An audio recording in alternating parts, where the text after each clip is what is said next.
क्या कर्नाटक में चुनाव जिताने के लिए भारतीय जनता पार्टी के लिए राष्ट्रीय स्वयंसेवक संघ ने बनाया है सीक्रेट प्लान? इसका जवाब है हाँ। ये सीक्रेट प्लान क्या है, इसे एग्जीक्यूट और इंप्लीमेंट कैसे किया जा रहा है दिल्ली और नागपुर से, अब आपको मैं इस वीडियो में बताने वाला हूं। नमस्ते, मैं राशिद।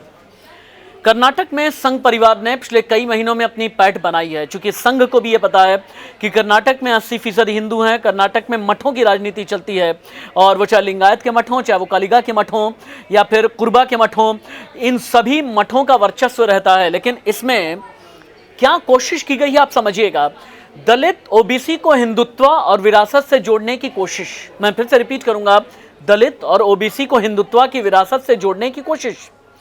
अब दलित जो हैं कांग्रेस के लिए परंपरागत वोट बैंक रहे, हालांकि बाद में कुछ जेडीएस में चले गए, वो वोट बैंक चला गया, और कुछ चला गया भारतीय जनता पार्टी में। अब इन दलित और ओबीसी को राष्ट्रीय स्वयंसेवक संघ ने जिम्मेदारी से उनके दिमाग में, उनके जहन में ये डाला कि आप अपने आप को सिर्फ दलित ना माने, अपने आप को ओबीसी ना माने, बल्कि आप अपने आप को एकजुट हिंदू माने, तभी आप अखंड भारत की परिकल्पना में अपने आप को सही साबित होता हुआ पाएंगे।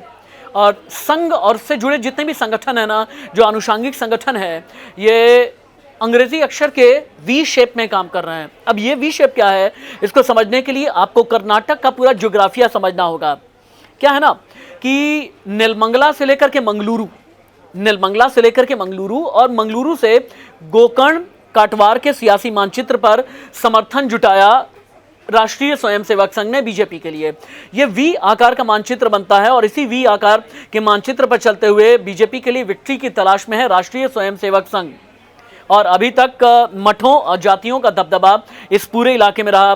गोकर्ण काटवार की तरफ जाएं, मंगलुरु, नीलमंगला से मंगलुरु का जो रास्ता आता है, यहाँ पर पूरी तरह से मठों का कब्जा रहा। लेकिन राष्ट्रीय स्वयंसेवक संघ ने यह बताया कि एकजुट हिंदुत्व की यहाँ पर जरूरत है। अब कर्नाटक में दलित और ओबीसी मिलकर के 40% के आसपास आबादी बनाते हैं। सोचिए कि वोट बैंक कितना बड़ा है अगर दलित ओबीसी किसी के भी साथ में चले आते हैं।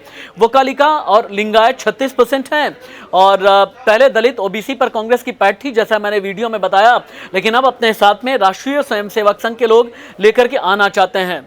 लेकिन हाँ, बीजेपी के लिए आज की तारीख में खनन कारोबारी जनार्दन रेड्डी, जिन्होंने कल्याण राज्य प्रगति पक्ष नाम से पार्टी बनाई है, 41 उम्मीदवार इन्होंने चुनाव मैदान में उतारे हैं और कल्याण कर्नाटक क्षेत्र में उतारे हैं, और जिसे पहले हैदराबाद कर्नाटक के नाम से जाना जाता था। आंध्र प्रदेश के लगे इन इलाकों में तेलुगु भाषियों की तादाद बहुत ज़्यादा है, और ये बीजेपी के लिए बहुत बड़ी चुनौती पेश करेंगे। और यहाँ पर भी राष्ट्रीय स्वयंसेवक संघ ने बहुत ज़्यादा जोर लगाया है। नमस्ते।